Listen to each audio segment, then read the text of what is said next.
মুহাম্মদুর রাসূলুল্লাহ সাল্লাল্লাহু আলাইহি ওয়াসাল্লাম সৃষ্টির সর্দারকে আদর্শ দিয়া বানায় পাঠিয়েছেন। আমাদের ভাগ্যে সৃষ্টির সর্দার দিছেন, সর্দার যার উম্মত হওয়ার জন্য নবীরা পর্যন্ত চোখের পানি জড়াইছেন। মুসা আলাইহিস সালামের মতো নবী যার কিতাব আল্লাহ কুদরতি হাতে লেখছেন, এই উম্মতের প্রশংসা দেখতে দেখতে দেখতে দেখতে ফাতারাদাত তাওরাত, তাওরাত কিতাবকে দূরে সরায়া দিয়া বলছে, আল্লাহ আমার কিতাব দরকার নাই, আমাকে উম্মত বানায়া দেন। আল্লাহ বলে, তুমি অনেক আগে চলে আসছো, উম্মত হওয়ার সুযোগ নাই। বলছে, তাইলে এদের একটু চেহারা দেখায় দেন। বলছে, চেহারা দেখানোর সুযোগ নাই, এদেরকে শোকে যে বইরা রাখছি, বন্ধু যেদিন আসবে ওই দিন এদেরকে বাহির করে দিব, হাতে উঠায় দিব, এখন দেখানোর সুযোগ নাই। বলছে, একটু আওয়াজ শোনায় দেন। তো আল্লাহ বলছে, আমাদেরকে আওয়াজ দিছিলেন, আমরা ডাকে সাড়া দিছিলাম। মুসা আলাইহিস সালামকে জিজ্ঞাসা করছে, কেমন শুনলা? মা সামিতু আহসানা মিনহু, এত সুন্দর আওয়াজ কোনোদিন শুনি নাই। আমরা যে জবাব দিছিলাম আল্লাহর ডাকে, মুসা আলাইহিস সালাম বলছেন, এত সুন্দর শব্দ দিয়া ডাক দিতে পারে, জবাব দিতে পারে, সৃষ্টির কারো মনে হয় জানা ছিল না। আমরা জবাব দিছিলাম, লাব্বাইক আল্লাহুম্মা লাব্বাইক লাব্বাইক ওয়া সাদাইক। আল্লাহ, আমরা উপস্থিত, আপনার ডাকে সাড়া দিতে পারে আমাদের ভাগ্য খুলে গেছে। ওই রসুলকে পাঠাইছেন যার উম্মত হওয়ার জন্য মানুষ লালায়িত ছিল। বাদায়ে নেহায়া নামক কিতাবে লেখা আছে, দানিয়াল আলাইহিস সালাম 2500 বছর অপেক্ষা করছেন। দুনিয়ার থেকে বিদায় নেওয়ার পরে উনি দোয়া করছিলেন, আল্লাহ আমার মৃত্যুর পরে যেন আমাকে সুরক্ষিত রাখা হয়। উম্মতে মুহাম্মদী আসার পরে এদের হাতের মাধ্যমে যেন আমাকে কাফন পরায়া দাফন করা হয়। শুধু দুইটা কাজ এদের হাতে করা হয়, একটা আমাকে কাফন পরাবে, আরেকটা আমাকে দাফন করবে। সাহাবায়ে কেরাম ওনাকে কাফন পরায়া দাফন করছেন। 2500 বছর উনি অপেক্ষা করছেন শুধু এই উম্মতের হাতের ছোঁয়া পাওয়ার জন্য। এর চেয়ে বড় সৌভাগ্য আর কি হইতে পারে? এর চেয়ে বড় সৌভাগ্য কি হইতে পারে? কিয়ামতের দিন আল্লাহ আমাদেরকে নিজের পক্ষে সিলেক্ট করছেন। আমরা নির্বাচিত আল্লাহর পক্ষে। কোরআন বলে, সুহাদা আলান নাস। আমি সব জায়গায় চলে আসছি, উঠাউঠি না করি, আকাশের অবস্থা আমিও দেখতেছি। এমন না যে আমার কান নাই, আমি চোখ নাই, আমি দেখতেছি না। শেষ করা যাবে, এখনই শেষ হয়ে যাবে। বুঝা গেল আপনাদের আয়োজন আজকে কামিয়া। আকাশ এটাই বলতেছে, যুবকদের এটা আজকে কামিয়া। হ্যাঁ হ্যাঁ, বৃষ্টি আসার লক্ষণ এটাই বলে। বৃষ্টি আসলে দোয়া কবুল হয়। হ্যাঁ, নাইলে তো সারা দিনই আসতে পারতো, ঠিক না? 11টা বাজায় কেন আসতেছে, ঠিক না? আরো আগে তো আসতে পারতো, ঠিক না? এখনই গর্জন কেন আগে দিয়ে আসতেছে? আগে সিগন্যাল দিতেছে, আমি আসতেছি, তাড়াতাড়ি সংক্ষেপ করো। আমিও সংক্ষেপ করতেছি, সব জায়গায় চলে আসছে। আর উঠাউঠি না করি, এটা বিলকুল আজকে কামিয়া। আমার বিশ্বাস আগামী বছর হবে, এই দিনই হবে, কিন্তু ওয়াজ মাহফিল হবে না, সিরাত মাহফিল হবে। কি যুবকরা রাজি? কি বলে সভাপতি, সেক্রেটারিরা কি বলে? সিরাত মাহফিল হবে। কি? রাসূলুল্লাহ সাল্লাল্লাহু আলাইহি ওয়াসাল্লামের সিরাত। তো যেটা বলতেছিলাম আমি ভুলে গেছি, কোত্থেকে হারায় গেছি জানি। এই উম্মতকে আল্লাহ নিজের জন্য নির্বাচিত করছেন। সুহাদা আলান নাস, কিয়ামতের দিন আল্লাহ আমাদেরকে নিজের পক্ষে সাক্ষী হিসাবে আমাদেরকে নির্বাচিত করছেন। এই জন্য জালালউদ্দিন সুয়ুতী রহমতুল্লাহ আলাইহি লেখছেন, আমরা মাঠে দাঁড়াবো না। আমরা মাঠে, বোঝেন, কিয়ামতের মাঠে দাঁড়াবে আসামি। আমরা তো আসামি না, আমরা কি? আরে বলেন না, একটু আগে না বললাম আমরা কি? সাক্ষী। আমরা কি? বিচার কার্যের কি সাক্ষী। কি মাঠে দাঁড়ায় নাকি? তো জালালউদ্দিন সুয়ুতী লেখছেন রহমতুল্লাহ আলাইহি, আমরা আল্লাহর পাশে স্টেজে দাঁড়াবো। স্টেজে আল্লাহ আমাদেরকে নিজের পক্ষে টাইনা নিবে। আল্লাহকে যদি প্রশ্ন করি আল্লাহ আমাদের পক্ষে কে, তা আল্লাহ বলে ওয়ার রাসূলু শাহীদুন আলাইকুম, আমি বন্ধুকে তোমাদের পক্ষে দিয়া দিছি। বন্ধু যাকে চাবে তাকে দিয়া দেবে। বন্ধু যার জন্য সুপারিশ করবে তাকে দিয়া দেবে। বিদায় আমি দুইটা কথা আপনাদেরকে বলবো। এখনো রবিউল আউয়াল শেষ হয়ে যায় না। আমি আপনাদের পায়ে হাত দিয়া বলবো, যারা বাংলা পড়তে পারি এই মাসটায়, বিশেষ করে যুবকদেরকে বলবো, এই মাসটায় তুমি নেট চালাও, আমার কোনো আপত্তি নাই, কিন্তু নেটের ভিতরে তুমি রসুলের সিরত পড়ো। এই মাসটায় ছোট একটা কিতাব পড়েন, সবচেয়ে ছোট একটা সিরাতের কিতাব পাওয়া যায়, সিরাতে খাতিবুল আম্বিয়া। এটা মাদ্রাসায় পড়ানো হয়, বাংলা এটা তর্জমা আছে, মাত্র 96 পৃষ্ঠা হবে অথবা 100 কয়েক পৃষ্ঠা হবে, ছোট। এটা কমসে কম পড়েন। সিরতের কিতাব পড়েন, আল্লাহ রসুলের সিরত, আদর্শ। এই মাসটা কমসে কম ঘরের ভিতরে তালিম করেন, বাচ্চা কাচ্চাকে পড়ান, মা বোনদেরকে নিয়ে পড়েন। কেননা সিরত ঘরে তালিম হবে, যত কিছু তালিম হোক না কেন, সিরতের ভিতরে যে নূর আছে, এই নূর কোন জিনিসের ভিতরে নাই, রব্বে কাবার কসম নাই। বিদায় আপনাদের কাছে অনুরোধ করব যে আজকের থেকে না কালকের থেকে সিরাতে খাতিবুল আম্বিয়া প্রত্যেক মাদ্রাসায় বাংলায় পাওয়া যায়, সংগ্রহ করেন, নাহলে নেটের ভিতরে পাওয়া যায়, সার্চ দিয়া। যুবকদেরকে বলবো ডাউনলোড করো, 96 পৃষ্ঠা, বেশি না। এই মাসটায় নবীর আদর্শ পড়ো, সিরত পড়ো। কে কে পড়বেন দেখি? পাক্কা? বিলকুল। আল্লাহ কবুল করুক। আর দ্বিতীয় কথা হলো, নবীর আদর্শের সবচেয়ে বড় আদর্শ হলো আজকের থেকে নামাজ ছাড়বে না।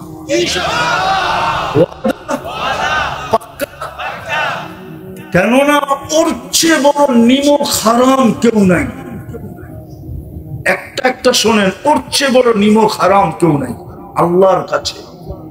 ওর চেয়ে বড় হতবাগা কেউ নাই, ওর চেয়ে বড় কপাল পোড়া কেউ নাই, ওর চেয়ে বড় নিকৃষ্ট কেউ নাই, ওর চেয়ে বড় অদম কেউ নাই, ওর চেয়ে বড় হতবাগা কেউ নাই যে আজান শুনলো নামাজ পড়লো। সব কথাগুলো যদি সত্য না হইতো তাহলে আব্দুল কাদের জিলানী পীরানে পীর, পীরদেরও পীর, উনি এই কথা কোনোদিন লিখতেন না। শুকর পর্যন্ত সকালবেলা ঘুমের থেকে উঠা বলে, আল্লাহ কাইলা ইয়াকা আউয়ালা নাযরিন আলা মান লা ইউসাল্লি, আমার প্রথম দৃষ্টিটা যেন কোনো বেনামাজির উপরে না পড়ে। কাফেরের উপরে পড়ে পড়ো, মুশরিকের উপরে পড়ে পড়ো, ইহুদি খ্রিস্টান হিন্দু বন্ধুর উপরে পড়ে তো পড়ো, কিন্তু কোন মুসলমান বেনামাজির উপরে যেন না পড়ে। কারণ আল্লাহ ডাকলো, সে আসলো না। আর আল্লাহ রসুলের সবচেয়ে বড় আদর্শ হলো এটা, 5 ওয়াক্ত নামাজ। বিদায় ওয়াজ কামিয়াব হবে ওই সময়, যেই সময় আমরা কালকের থেকে অঙ্গীকারবদ্ধ হইয়া 5 ওয়াক্ত নামাজ, যেখানে আসি ওয়াক্ত হইতে দেরি, ওইখানে দাঁড়াইতে দেরি করবো না, ইনশাআল্লাহ পড়বো। পাক্কা? আল্লাহ আমাদেরকে আমল করার তৌফিক দান করেন। ওয়ামা আলাইনা ইল্লাল বালাগ। এই দোয়া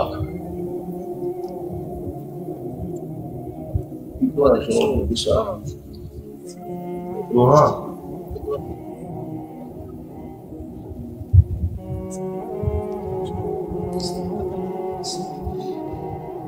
মাদ্রাসার ব্যাপারে তো আপনাদেরকে বলছেই, এখন রুমাল ছেড়া দিবে, যে যা পারেন নগদ যতটুকু দেওয়ার দিয়া দেন। কাতারে লোক আছে, দাঁড়ায় যাও তোমরা। কোথায় ভলান্টিয়াররা?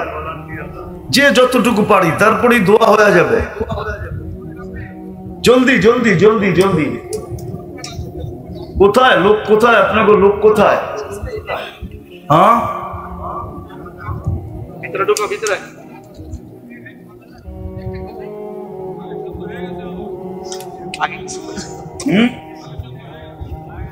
নিয়ে গেছে? মাশাআল্লাহ মাশাআল্লাহ, তাহলে তো হয়েই গেছে। তারপর যে যতটুকু পারি মাদ্রাসাকে সবসময় সহযোগিতা করব ইনশাআল্লাহ। আল্লাহুম্মা লাকাল হামদ কামা ইয়ানবাগি লিজালালি ওয়াজহিক ওয়া আযীমি সুলতানিক। আল্লাহ, বলার পর্ব ছিল শেষ, শোনার পর্ব ছিল শেষ, এখন ভিক্ষার পর্ব। রাতের 3 ভাগের 1 ভাগ অতিবাহিত হয়ে গেছে, আর আপনি এখন প্রথম আকাশে চলে আসছেন, এটাই সত্য। আমাদের মাথার উপরে, এদের মাথার উপরে কোনো ছামিয়ানা নাই, এটাও সত্য।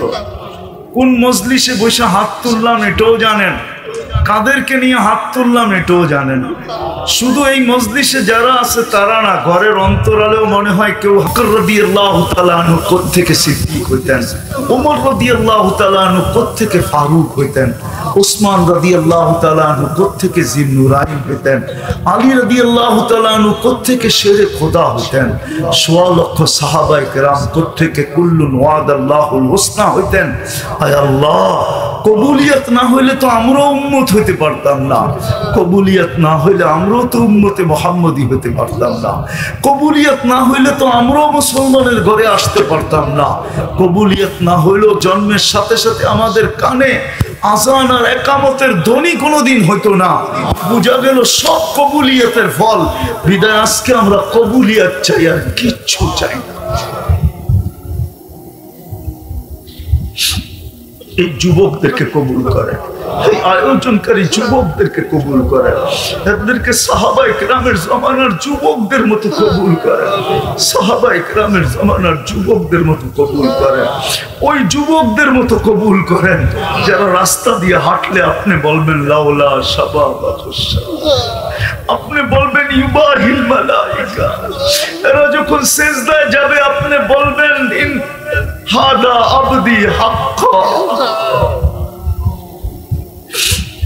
এরকম যুবক হিসাবে কবুল করেন, আমাদের প্রত্যেক শ্রোতাকে কবুল করেন, যার যে পেরেশানি আছে দূর করে দেন, প্রয়োজন আছে মিটায়া দেন, অসুস্থ আছে শেফায়ে কামেলা আজেলা দায়েমা মুস্তামিররা নসিব করেন। আল্লাহ, আয়োজক হইতে নিয়া, শ্রোতা হইতে নিয়া, এই এলাকাবাসী হইতে নিয়া যতদূর পর্যন্ত আমার আওয়াজ চায়, আয় আল্লাহ, সাথে সাথে এই লাল সবুজের মাটির নিচে, এই দুনিয়ার মাটির নিচে আমাদের আত্মীয় স্বজন যারা শায়িত আছে সবাইকে মাফ করা দেন, বিশেষ করে আমাদের মা বাবাকে মাফ করা দেন, আমাদের ভাই বোনকে মাফ করা দেন, আমাদের আত্মীয় স্বজনকে মাফ করা দেন, আজকে উম্মতে মুহাম্মদীকে মাফ করা দেন, ইনসানের সাথে সাথে জিন্নাতকেও মাফ করা দেন, জিন্নাতকেও মাফ করা দেন। আয় আল্লাহ, আয় আল্লাহ, আপনি মাফ করা দেন, মাফ করা দেন, মাফ করা দেন।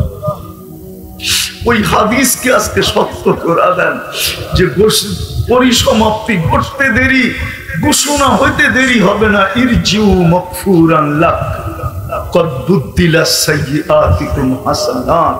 ওই হাদিসকে সত্য করা দেন, আমাদের গুনাহ খাতাকে মাফ করা দেন। আয় আল্লাহ, জানি না কার কি প্রয়োজন আছে, কার কি আশা আছে, কার কি আকাঙ্ক্ষা আছে। আয় আল্লাহ, মনের ভিতরে লুকায় রাখছে, আমাদেরকে বলতেও পারে নাই, কিন্তু আমাদের কাছে হক রাখে অবশ্যই। আয় আল্লাহ, এদের সব আশা আকাঙ্ক্ষাকে পুরা করে দেন, আমাদের দেশটাকে আপনি হেফাজত করেন, আর উশৃঙ্খল হতে দিয়েন না, উশৃঙ্খলতা আর হতে দিয়েন না, আর কোন আমাদের দেশটাকে হেফাজত করেন, সমস্ত আফত থেকে হেফাজত করেন। আর আল্লাহ, আসমানি হোক আর জমিনি হোক, ডাইনের হোক আর বামের হোক, সামনের হোক আর পিছের হোক, উপরের হোক আর নিচের হোক, আমাদের দেশটাকে আপনি হেফাজত করেন, আমাদের দেশটাকে হেফাজত করেন, সুশৃঙ্খল ভাবে আগে বাড়ার তৌফিক নসিব করেন। আয় আল্লাহ, আয় আল্লাহ, আমাদের দেশের শাসকদেরকে আল্লাহ আপনার কুদরত দ্বারা ওই জিনিসের উপরে পরিচালিত করেন যে এই জিনিসের উপরে আপনি রাজি, আপনার হাবিব রাজি। ভুল পথে এদেরকে যেন কেউ পরিচালিত না করতে পারে। আল্লাহ, এদেরকে আপনি সাহায্য করেন। আয় আল্লাহ, আল্লাহ ফিলিস্তিনকে জয় যুক্ত করে, ফিলিস্তিনকে জয় যুক্ত করে, ফিলিস্তিনকে জয় যুক্ত করে, ফিলিস্তিনকে জয় যুক্ত করে। আর আর রক্ত ছড়ায় না, আর কত রক্ত, 40,000-এর উপরে হয়ে গেছে, 200 দিনের উপরে হয়ে গেছে। আর না মালিক, জয় যুক্ত করে দেন, জয় যুক্ত করে দেন, জয় যুক্ত করে দেন। আয় আল্লাহ, বাতিলের হাত থেকে আপনি মুসলমানদেরকে রক্ষা করেন। আল্লাহ, যা চাইতে পারলাম তাও দেন, যা চাইতে পারলাম না তাও দেন। আল্লাহ, সর্বশেষ আবার চাইতেছি আমার জাতির আমাদের জাতের আল্লাহ, আমাদের এই দেশের যুবকদেরকে আপনি আমাকে ভিক্ষা দিয়ে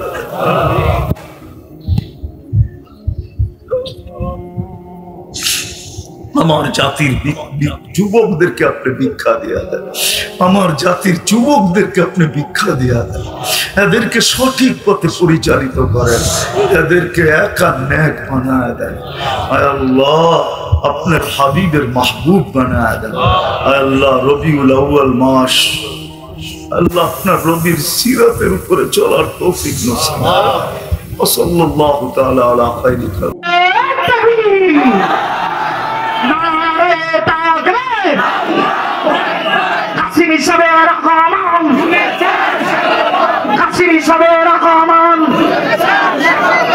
আজকের মাহফিল, আজকের মাহফিল প্রধান বক্তা রহমান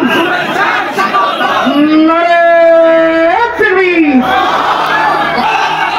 নারে তাকবীর, প্রধান অতিথি রহমান আয়াতের পক্ষ থেকে, যুব সমাজের পক্ষ থেকে রব্বে কাবার কসম নাই, বিদায় আপনাদের কাছে অনুরোধ করব যে আজকের ঠিকানা কালকের ঠিকা সিরাতে খাতেবুল আম্বিয়া প্রত্যেক মাদ্রাসায় বাংলায় পাওয়া যায়, সংগ্রহ করেন, নাহলে নেটের ভিতরে পাওয়া যায়, সার্চ দিয়া।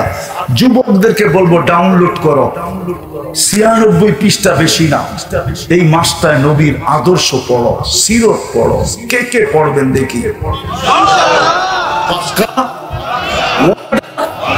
বিলকুল। কথা হলো, নবীর আদর্শের সবচেয়ে বড় আদর্শ হলো আজকের থেকে নামাজ ছাড়বে না।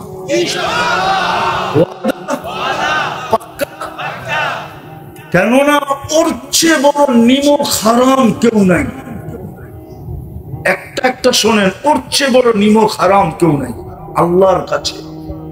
ওর চেয়ে বড় হতবাগা কেউ নাই, ওর চেয়ে বড় কপাল পোড়া কেউ নাই, ওর চেয়ে বড় নিকৃষ্ট কেউ নাই, ওর চেয়ে বড় অদম কেউ নাই, ওর চেয়ে বড় হতবাগা কেউ নাই যে আজান শুনলো নামাজ পড়লো।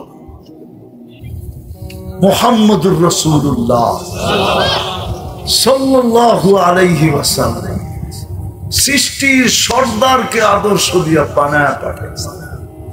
আমাদের ভাগ্যে সৃষ্টির সর্দার দিছেন, সর্দার যার উম্মত হওয়ার জন্য নবীরা পর্যন্ত চোখের পানি জড়াইছেন। মুসা আলাইহিস সালামের মতো নবী যার কিতাব আল্লাহ কুদরতি হাতে লেখছেন, এই উম্মতের প্রশংসা দেখতে দেখতে দেখতে দেখতে ফাতারাদাত তাওরাত, তাওরাত কিতাবকে দূরে সরায়া দিয়া বলছে, আল্লাহ আমার কিতাব দরকার নাই, আমাকে উম্মত বানায়া দেন। আল্লাহ বলে, তুমি অনেক আগে চলে আসছো, উম্মত হওয়ার সুযোগ নাই। বলছে, তাইলে এদের একটু চেহারা দেখায় দেন। বলছে, চেহারা দেখানোর সুযোগ নাই, এদেরকে শোকে যে বইরা রাখছি, বন্ধু যেদিন আসবে ওই দিন এদেরকে বাহির করে দিব, হাতে উঠায় দিব, এখন দেখানোর সুযোগ নাই। বলছে, একটু আওয়াজ শোনায় দেন। তো আল্লাহ বলছে, আমাদেরকে আওয়াজ দিছিলেন, আমরা ডাকে সাড়া দিছিলাম। মুসা আলাইহিস সালামকে জিজ্ঞাসা করছে, কেমন শুনলা? মা সামিতু আহসানা মিনহু, এত সুন্দর আওয়াজ কোনোদিন শুনি নাই। আমরা যে জবাব দিছিলাম আল্লাহর ডাকে, মুসা আলাইহিস সালাম বলছেন, এত সুন্দর শব্দ দিয়া ডাক দিতে পারে, জবাব দিতে পারে, সৃষ্টির কারো মনে হয় জানা ছিল না। আমরা জবাব দিছিলাম, লাব্বাইক আল্লাহুম্মা লাব্বাইক, লাব্বাইক ওয়া সাদাইক, আল্লাহ আমরা উপস্থিত, আপনার ডাকে সাড়া দিতে পারে আমাদের ভাগ্য খুলে গেছে।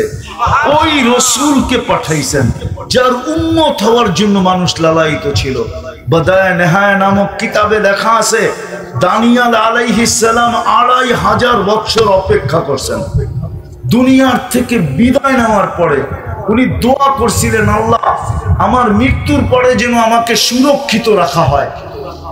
উম্মতে মুহাম্মদী আসার পরে এদের হাতের মাধ্যমে যেন আমাকে কাফন পরায়া দাফন করা হয়। শুধু দুইটা কাজ এদের হাতে করা হয়, একটা আমাকে কাফন পরাবে, আরেকটা আমাকে দাফন করবে। সাহাবায়ে কেরাম ওনাকে কাফন পরায়া দাফন করছেন। 2500 বছর উনি অপেক্ষা করছেন শুধু এই উম্মতের হাতের ছোঁয়া পাওয়ার জন্য। এর চেয়ে বড় সৌভাগ্য আর কি হইতে পারে? এর চেয়ে বড় সৌভাগ্য কি হইতে পারে? কিয়ামতের দিন আল্লাহ আমাদেরকে নিজের পক্ষে সিলেক্ট করছেন, আমরা নির্বাচিত আল্লাহর পক্ষে। যত বেশি মনোযোগী হব তাইলেই লাআল্লাকুম তুরহামুন। উপরে কিন্তু সামিয়ানা নাই, ডাইরেক্ট রহমত বর্ষিত হবে। এই জন্য এই দুটা জিনিস জরুরি। শোনার ভিতরে যত বেশি মনোযোগী হওয়া যায়, পরিবেশটাকে যত নির্জুম বানানো যায়। আল্লাহ আমাদেরকে এই দুটা পুরা করার সাথে শোনার তৌফিক দান করেন। জীবনটা কিন্তু আমাদের ছোট, 60-70 বছরের জীবন।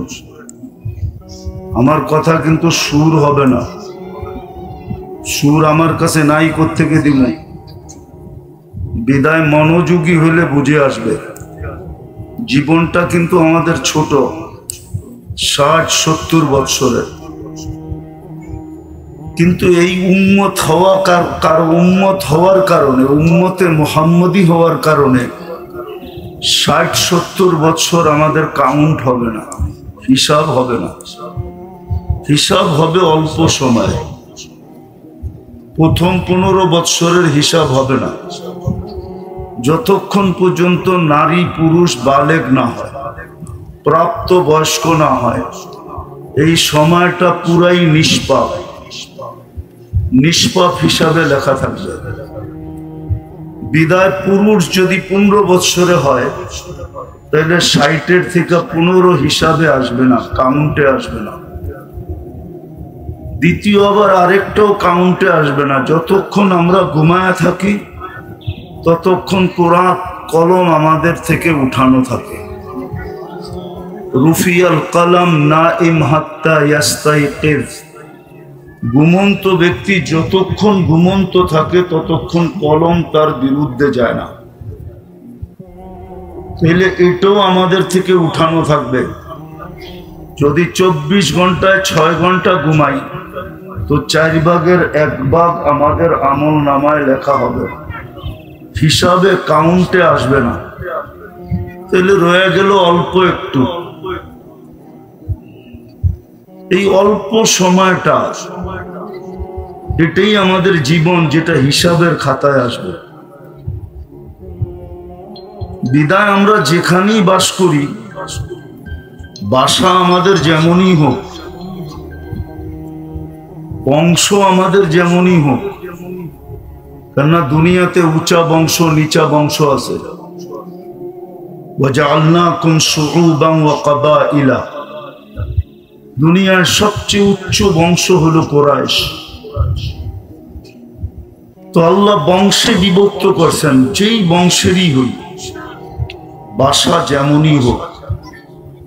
আমরা বাংলা বলি, কেউ আরবি বলে, কেউ ইংলিশ বলে। দুনিয়ায় হাজারো ভাষা, কয়েক লক্ষ ভাষা আছে দুনিয়ায় আঞ্চলিক ভাষা হিসাবে। ভাষা যেমনই হোক,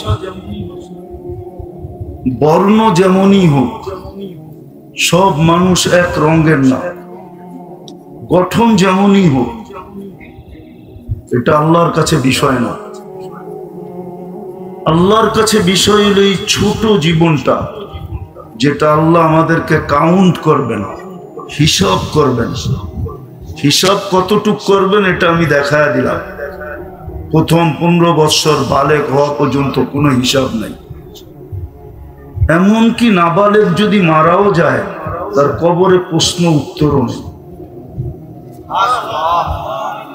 15 বৎসরের বালেগ হওয়ার 1 মিনিট আগেও যদি মারা যায় তো কবরে কোনো প্রশ্ন উত্তর নেই। তো যেটা কাউন্ট হবে, হিসাব হবে, শুধু অতটুক জীবন আমাদেরকে গড়ে যেতে হবে। কেননা চলে যাবো এখান থেকে সবাই, কারো থাকার সুযোগ নেই। কেউ থাকে না, কেউ থাকবে না, এটাই চির সত্য। কুল্লু নাফসিন যায়িকাতুল মাউত, এটাই আল্লাহর সিদ্ধান্ত, এটাই আল্লাহর গঠনতন্ত্র। যে আসছে তাকে যেতে হবে। এই জন্যই মনে হয় ডেলি আমাদের কানে ধ্বনি আসে, যদিও আমরা শুনি না। কানে কিন্তু ডেলি ধ্বনি দেয় আল্লাহ, ইবনা আদম লা তাফরাহ বিদুনিয়াহিকা। মানুষ দুনিয়ার উন্নতি বা চাকচিক্য বা দুনিয়ার আকর্ষণ তোমাকে যেন মাতাল না করে। ফাইন্নাকা গায়রা মুখাল্লাদ, তুমি কিন্তু চিরঞ্জীব না। আবার যুবকরা একটু বেশি আকর্ষিত হয়, এই জন্য আল্লাহ যুবকদেরকে পৃথক করছেন। শাবাব লা ইয়াক্তারুকা শাবাবুকা, যুবক যৌবন যেন তোমাকে ধোঁকা না দেয়।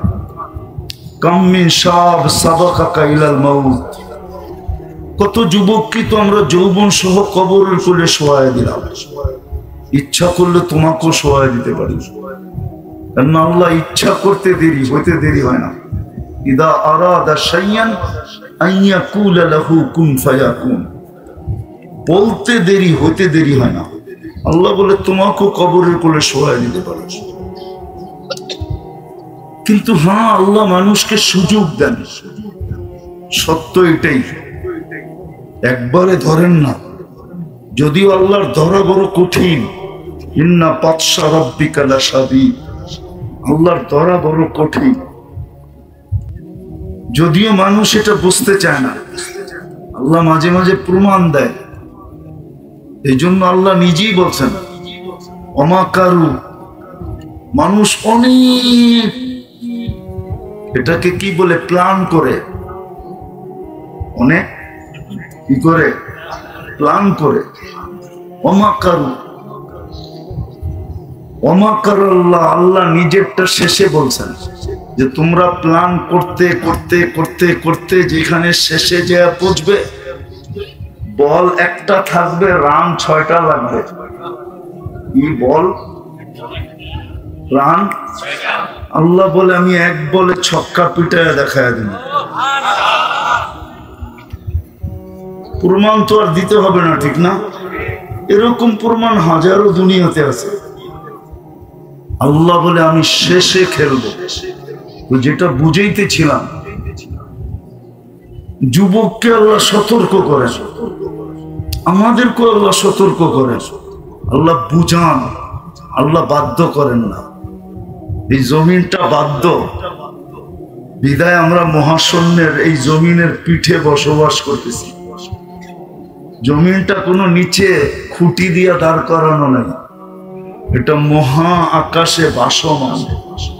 না ভাসমান না? এটা তো মানেন না? মানেন না? সূর্যটা ভাসমান, ঠিক না? সত্য তো? কে বাসায় রাখছে? আমাদের দুনিয়াটা ভাসমান, অক্সিজেনের উপরে বাসায় রাখছে, অক্সিজেনের বাতাসের উপরে বাসায় রাখছে। আবার শুধু ভাসমান না, এটা দৌড়ায়ও। ঘন্টায় 66,000 মাইল গতিতে সূর্যের পিছে দৌড়ায়। আবার এটা ঘুরেও ঘন্টায় 1000 মাইল বেগে ঘুরতেছে। কিন্তু আল্লাহ বলে আমি জমিনকে বাধ্য করছি, বাধ্য। পিঠে যে থাকবে তোমরা থাকবে, তোমাদের গায়ে বাতাস লাগবে না। সূর্যটা দৌড়াইতেছে 100,00,000 কিলোমিটার বেগে, দুনিয়ার থেকে 13,00,000 গুণ বড়, তাও দৌড়াইতেছে। দুনিয়া সূর্যের পিছে দৌড়াইতেছে, সূর্য দুনিয়ার আগে দৌড়াইতেছে। সব বাধ্য করছেন আল্লাহ। বলে মানুষ তোমাকেও বাধ্য করতে পারতাম, আল্লাহ আমাদেরকে বাধ্য করতে পারতেন। বিশাল সৃষ্টি সব বাধ্য। এই জন্যই আল্লাহ বলছে উনদুর ইলাস সামাই ওয়া ইরতিফাইহা। আজ পর্যন্ত এই মজমা একজনও নাই, বুড়াও নাই, গুড়াও নাই, নারীরা শুনতেছে এরাও নাই, পুরুষরা শুনতেছে এরাও নাই, যে কেউ আজ পর্যন্ত আকাশটার দিকে তাকায়া কখনো এই কথা বলছি যে সুবহানাল্লাহ, তুমি খুঁটি ছাড়া দাঁড় করাইলা কেন? এই কথাটা আজ পর্যন্ত একজনও বলেন, একবারও বলে নাই। অথচ আল্লাহর হুকুম ছিল উনদুর ইলাস সামাই ওয়া ইরতিফাইহা, আকাশ দেখো, উচ্চতা দেখো। উনদুর ইলাস শামসি ওয়া শুআইহা, সূর্য দেখো আর কিরণ দেখো। উনদুর ইলাল বিহারি ওয়া আমওয়াজিহা, সমুদ্র দেখো আর তরঙ্গমালা দেখো। উনদুর ইলাল জিবালি ওয়া ইস্তিকরারিহা, পাহাড় দেখো এবং দৃঢ়তা দেখো। উনদুর ইলাল আরদি ওয়া ইত্তিসাইহা, জমিন দেখো আর প্রশস্ততা দেখো। দেখো সব বাদ্য, কুল্লু যালিকা ইউকাররিরু জালালি ওয়া জামালি, সব বাদ্য। কিন্তু আমাদেরকে বাধ্য করেন না, আমাদেরকে বুঝাইতেছেন যে তোমার জীবনটা কিন্তু ছোট, তুমি যেই কোনো মুহূর্তে আমার কাছে চলে আসবে। যেই কোনো মুহূর্তে আমার কাছে চলে আসবে। আমি চাইতে দেরি, তুমি আসতে দেরি হবে না। আল্লাহ চাইতে দেরি, থাবা মারতে দেরি করবে না। ও আখাযনাহু বাগতাতান, কুরআন বলে তোমাকে ছো মাইরা উঠায় নিয়ে যাবে। হোক না তোমার ঘর, কিন্তু তোমার ঘরের থেকেই উঠায় নিয়ে যাব। হোক না তোমার অফিস, তোমার অফিস থেকেই উঠায় নিয়ে যাব। হোক না চতুর্দিকে পাহারা বেষ্টিত জায়গা, ওইখান থেকে উঠায় নিয়ে আসবে। শুধু সীমারেখা আসতে দিন। বিদায় আল্লাহ আমাদেরকে বুঝাইতেছেন, বাধ্য করতেছেন না। ভালো মতে শুনতে হবে। আমি একটা জিনিস বুঝাইতে চাইতেছি, জীবনটাকে কিন্তু গড়া যেতে হবে, কাটায় গেলে চলবে না। হ্যাঁ, এইখানে যা মিলতেছে ওটা লেখা ছিল, এইখানে যার যেটা মিলতেছে এটা লেখা ছিল, প্ল্যানের ভিতরে ছিল। আর দুনিয়া বিত্তাকাত্তুর এইখানে লেখা আছে, কিন্তু পরে যেই জায়গায় যাব ওটা লেখার উপরে নির্ভর না। আল আখিরাতু বিত্তাজাহুদ, ওটা কইরা নিয়ে যেতে হবে। এইখানে যা মিলার এটা ভাবতে হবে যে এটা এইখানে লেখা ছিল, লেখা ছাড়া মিলবে না। যার লেখা আছে যতটুকু অতটুকু মিলবে, কসম খোদা। রুফিয়াতিল কালাম জুফাতিস সুহুফ, এটাই সত্য। কিন্তু ওই যে ওইটা যেখানে চলে যাব ওটা লেখার উপরে নির্ভর না, ওটা আমার করার উপরে নির্ভর। আমি যতটুকু গড়ব অতটুকু মিলবে, গড়ব না মিলবে না, আমার করার উপরে নির্ভর। যুবক যদি গড়ে তাহলে যৌবন হিসাবে মিলবে, কতটুকু মিলবে এটাও বলে দিছেন। যুবক যদি গড়ল তাহলে চলবে জমিনে, প্রশংসিত জমিনে হোক আর না হোক, জমিনওয়ালারা আর প্রশংসা করুক আর না করুক, রব্বে কাবার কসম আল্লাহ প্রশংসা করবে। আমি হাদিস দিতেছি, জমিনে যখন চলবে আল্লাহ যুবককে দেখায় বলবে উনদুর ইলা হাযা শাব, এই যুবকের দিকে দেখ, ইন্নী উবাহি বিহিল মালাইকা, আমি ফেরেশতাদের উপরে একে নিয়ে গৌরব করতেছি। আল্লাহ গৌরব করবে যুবককে নিয়ে। এই জন্যই তো হাদিসে আছে লাউলা শাবাবা খুশা, জীবন গড়ালা যুবক যদি জমিনে না থাকতো, পর্দা নিশীন নারী যদি জমিনে না থাকতো, সারাদিন মাথা ঝুঁকায় রাখে এরকম আল্লাহ ওয়ালারা যদি না থাকতো, চতুষ্পদ প্রাণীগুলা যদি না থাকতো, আর দুধের শিশুগুলা যদি না থাকতো, তাহলে আল্লাহ বলে লাজালতু সামা হাদিদা, আকাশ লোহার হয়ে যেত, ওয়াল আরদা সাফসাফা, জমিন তামা, ওমা আনজালতু মিনাস সামাই কাতরা, তোমরা আকাশ থেকে এক ফোঁটা বৃষ্টি দেখতে না, ওমা আম্বাততু মিনাল আরদি হাব্বা, জমিন থেকে একটা শস্যের দানা দেখতে না, বাল আনজালতু আলাইহিমুল আযাবা সাব্বা, একের পর এক আযাব দিয়ে ধ্বংস করে দিতাম। আপনি যদি প্রশ্ন করেন এত বড় রাগ কেন, তাহলে আমি প্রমাণ দিতেছি রাগ হবে না তো হবে না কেন। ডেলি আল্লাহ কয়বার ডাকে? কয়বার? কে ডাকে? আল্লাহ কে? আল্লাহ কে? ওনার কতটুকু প্রয়োজন, আমরা কতটুকু প্রয়োজন রাখি? হায়াত কার হাতে? মৌত কার হাতে? সুস্থতা কার হাতে? অসুস্থতা কার হাতে? সবকিছু কার কাছে? ইন্দানা খাজাইন, বইলেই দিছে সব ভান্ডার আমার কাছে। যুবক যৌবন চাও তো আমার কাছে, ধনী ধন চাও তো আমার কাছে, রূপসী রূপ চাও তো আমার কাছে, সুস্থতা সুস্থতা চাও তো আমার কাছে, সব ভান্ডার ওনার কাছে। আমরা সব মুহতাজ, মোকাপেক্ষী। ওই আল্লাহ ডেলি 5 বার ডাকে। কয়বার? কয়জন আসে মসজিদে? কয় ফ্যাক্টরিতে নামাজের জায়গা আছে বলেন? আজান হইতে দেরি, বাহিরে যাওয়া বুঝলাম নিষেধ, ফ্যাক্টরির ভিতরেই জায়নামাজ বিছায় কয় ফ্যাক্টরিতে বলেন? বলেন এখানে তো শ্রমিক আছে বহু, কয় ফ্যাক্টরিতে জায়নামাজ আছে, নামাজের জায়গা আছে? কয় ফ্যাক্টরিতে আছে? আমি দুনিয়া ঘুরা বলতেছি, নাহলে বলতাম না। অথচ ফ্যাক্টরির মালিক গায়ে মুসলিম, চাইনিজ, মালয়েশিয়া যান, প্রত্যেক ফ্যাক্টরিতে নামাজের জায়গা আছে।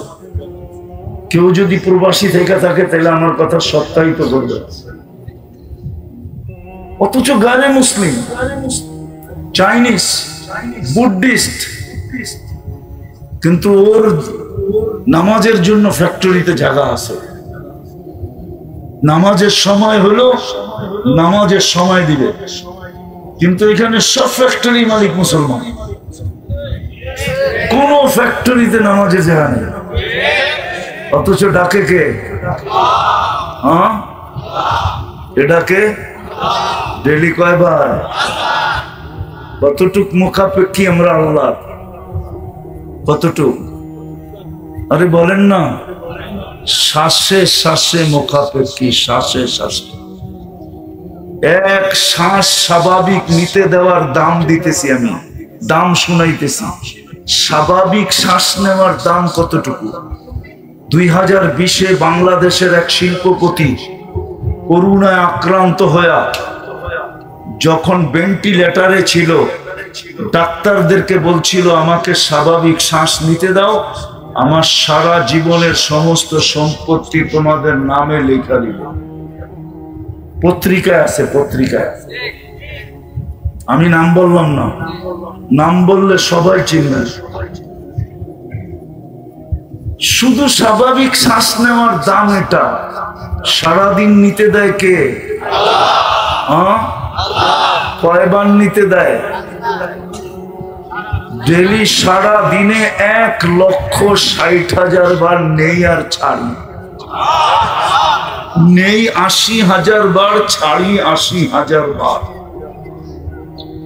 কে নিতে দেয়?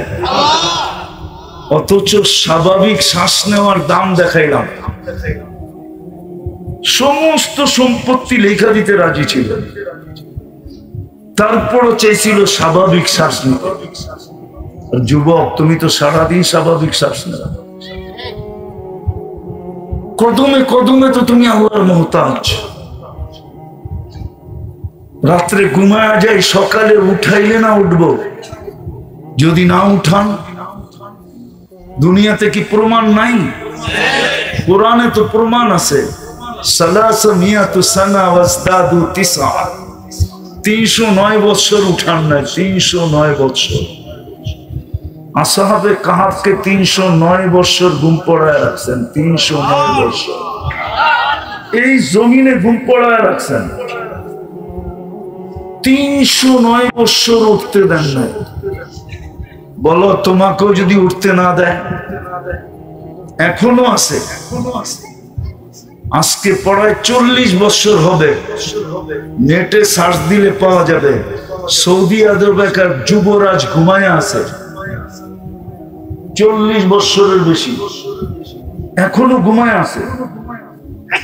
হ্যাঁ, এখন এখানে বসে সার্চ দেন, পাবেন নেটে। এখনো ঘুমায় আছে 40 বছর, উঠায় নাই আল্লাহ। জীবিত আছে, মরেও নাই, হাসপাতালে ঘুমায় আছে। পরিবারের লোক আশায় আছে একদিন হয়তো চোখ মেলবে, একদিন হয়তো। আল্লাহ যদি তোমাকে ঘুমের থেকে না উঠায়, কোত্থেকে উঠবে? ডেলি সকালে উঠায় কে? আচ্ছা বলেন তো, এখানে কয়জন ঘুমের ট্যাবলেট খায় ঘুমান?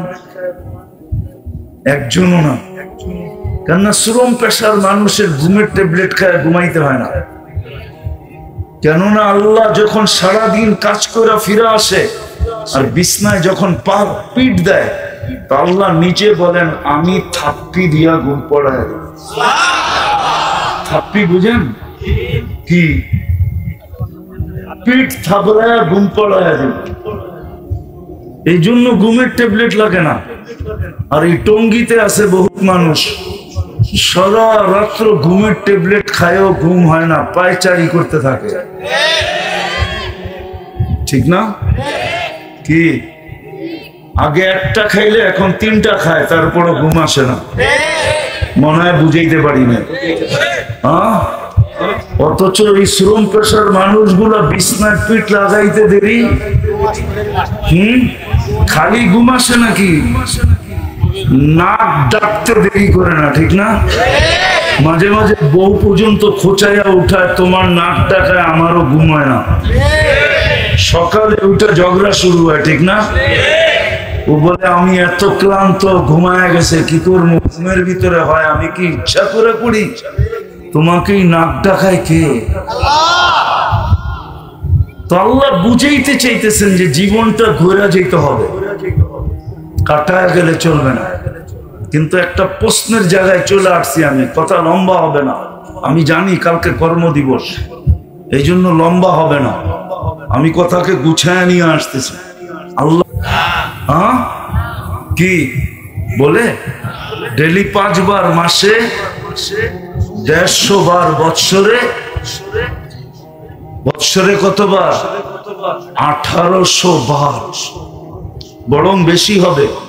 365কে 5 দিয়ে গুণ দিলে দেখা যাবে কত হয়, বেশি হবে। এতবার আল্লাহ ডাকে। আর ওই আল্লাহ ডাকে যার শ্বাসে শ্বাসে আমরা মুহতাজ। আর যিনি শুধু আল্লাহ না, শুধু কি না, শুধু আল্লাহ, 99টা পদের মালিক যিনি, একক ক্ষমতার মালিক যিনি। মানুষ মাঝে মাঝে নিজেকে খোদা পাইবা রাস্তা হারায় ফেলে, তারপরেই বিপদে পড়ে। মানুষ যদি মানুষকে মানুষই ভাবে, নিজেকে যদি মানুষই ভাবে, আর আল্লাহকে যদি আল্লাহই ভাবে, তখন আর মানুষ কোনোদিন বিপদের সম্মুখীন হয় না। সত্য এটাই।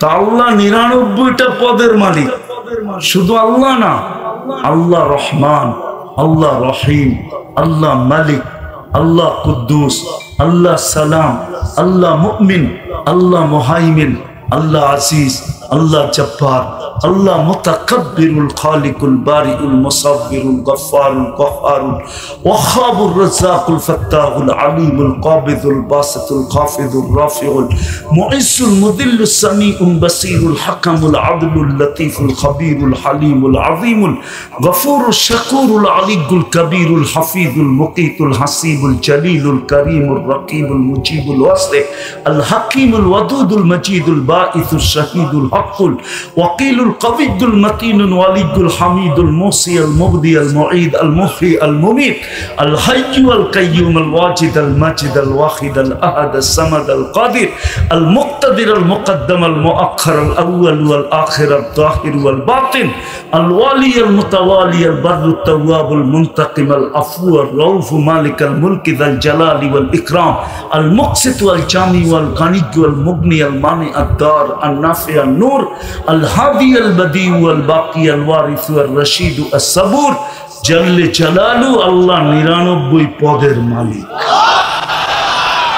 উনি ডাকে তারপরও আসেন কিচ্ছু বলেন না আর না বলার কারণও আছে কেন আমাদেরকে ইচ্ছা স্বাধীনতা দিয়েছেন বিদায় এটার ভিতরে আঙ্গুল দিতে চান না সীমারেখা দেওয়া আছে বিদায় কিচ্ছু বলেন না বলেন সীমারেখায় পা দেওয়ার পরে তোমাকে ধরবো বিদায় উদ্দেশ্য হলো জীবনটা ছোট করে যেতে হবে কিন্তু আমি একটা প্রশ্ন উঠায় দিছিলাম যে আমি এত ঝামেলায় থেকে জীবনটা গড়ব কি করে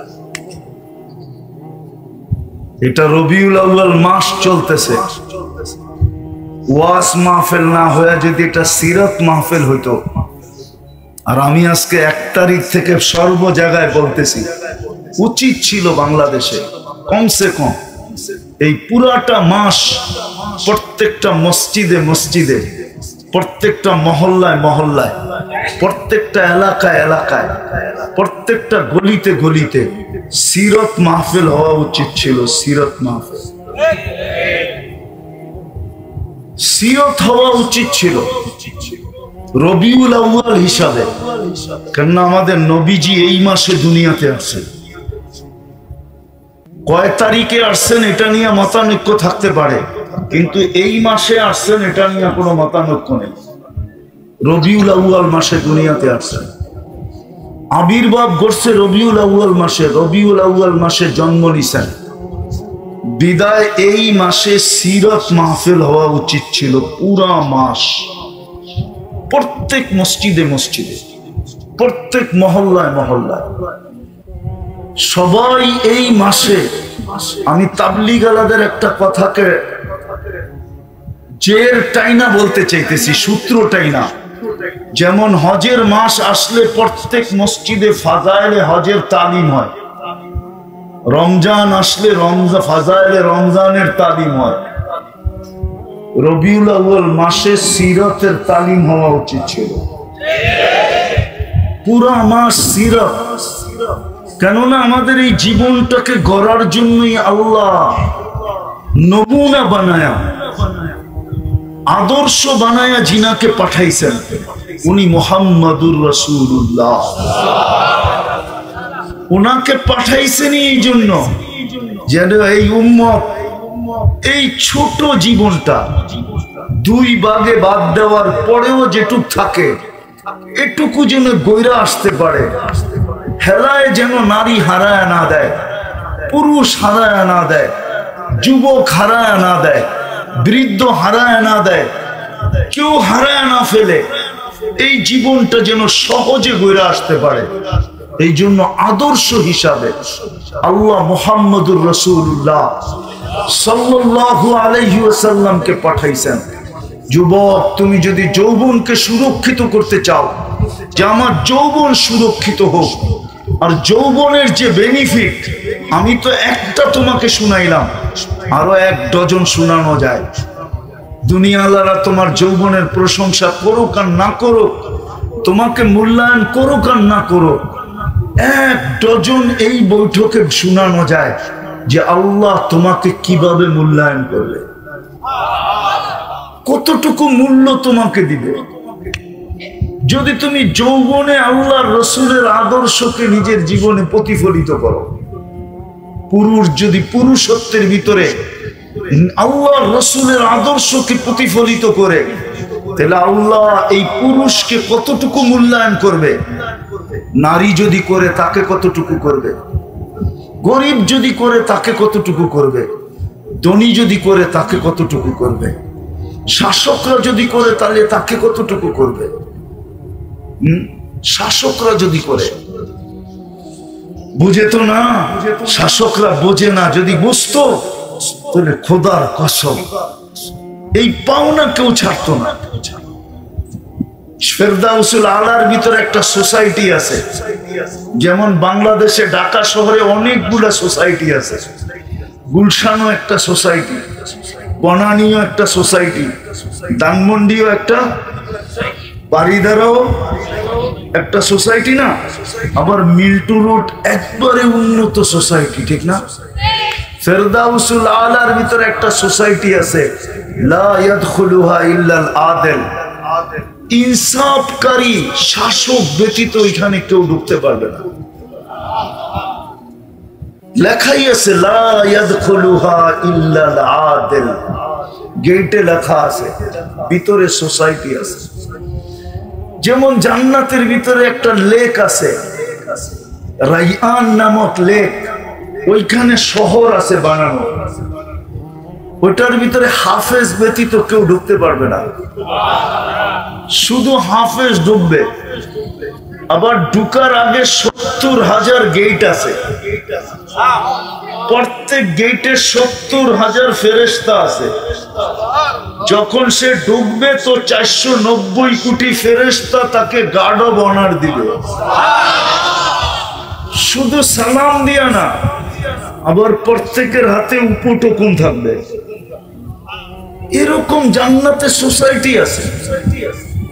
তো যেটা বুঝাইতেছিলাম, রাসূলুল্লাহ সাল্লাল্লাহু আলাইহি ওয়াসাল্লামকে আদর্শ বানায় আল্লাহ পাঠাইছে শুধু আমাদের জীবনটাকে গড়ার জন্য। নারী নারীত্বের জীবন গড়ো, পুরুষ পুরুষত্বের জীবন গড়ো, যুবক যৌবনকে গড়ো, ধনী ধনাত্মর জীবন গড়ো, গরিব দারিদ্রতার জীবন গড়ো, শাসক শাসিতের জীবন গড়ো, শাসনের জীবন গড়ো, শাসিত শাসিতের জীবন গড়ো, প্রত্যেক ব্যক্তি তার জীবনটা গড়ো। এই জন্য এই মাসে আল্লাহ মুহাম্মদুর রাসূলুল্লাহ সাল্লাল্লাহু আলাইহি ওয়াসাল্লামকে পাঠাইছেন।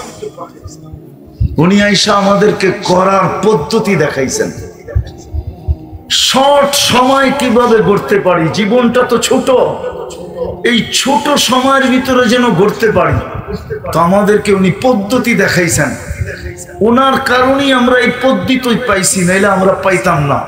কোন উম্মত পায় নাই, কোন নবীর উম্মত পায় নাই, 1.25 লক্ষ নবীর উম্মত পায় নাই, 312 জন রসুলের উম্মত পায় নাই, 4 জন উলুল আজমি মিনার রসুলের উম্মত পায় নাই, 3 জন কিতাবদারি রসুলের উম্মত পায় নাই, খলিলের উম্মত পায় নাই, আদম সফিউল্লাহর উম্মত পায় নাই, ইসমাইল জবিহুল্লাহর উম্মত পায় নাই, মুসা কালিমুল্লাহর উম্মত পায় নাই, ঈসা রুহুল্লাহর উম্মত পায় নাই। আমরা পাইছি সহজ পদ্ধতি। যদি আদর্শকে আদর্শ মনে করতে পারি আর জীবনে প্রতিফলিত করতে পারি, তাহলে আমি তো বইলা বেড়াই, এক রাত্র জীবন গড়ার জন্য যথেষ্ট। কয় রাত্র?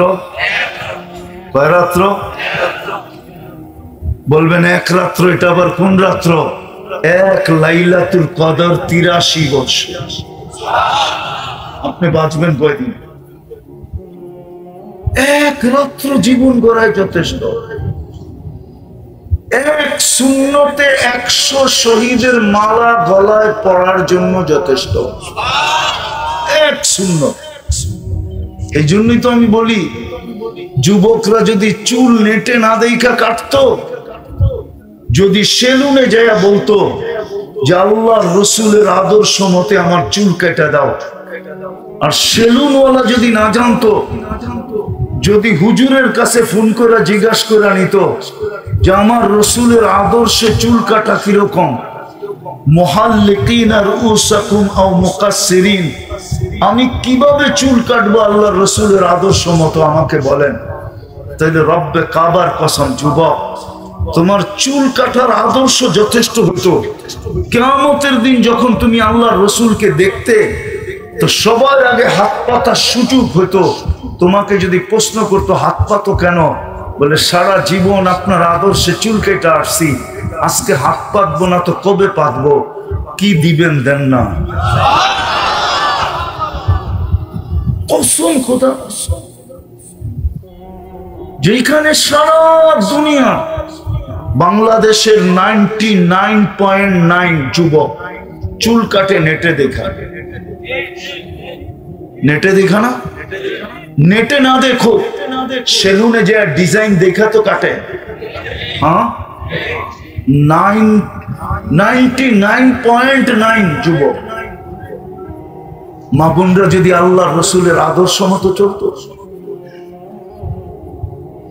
পুরুষ যদি আদর্শ মতো চলতো, বাপ যদি আদর্শ মতো আদর্শবান বাপ হইতো, সন্তান যদি আদর্শ শিখত যে মা বাবার সাথে আমার আদর্শ কেন। রাসূলুল্লাহ সাল্লাল্লাহু আলাইহি ওয়াসাল্লাম আসছেন আমাদের এই ছোট জীবনটাকে গড়া দেওয়ার জন্য। এটাই আদর্শ নিয়ে আসছেন, এক একজনকে এক এক ভাবে গড়া দেওয়ার জন্য। গরিবরে দারিদ্রতার ভিতরে রাখা, জীবনকে গড়া দেওয়ার জন্য। নারীকে নারীত্বের ভিতরে রাখা।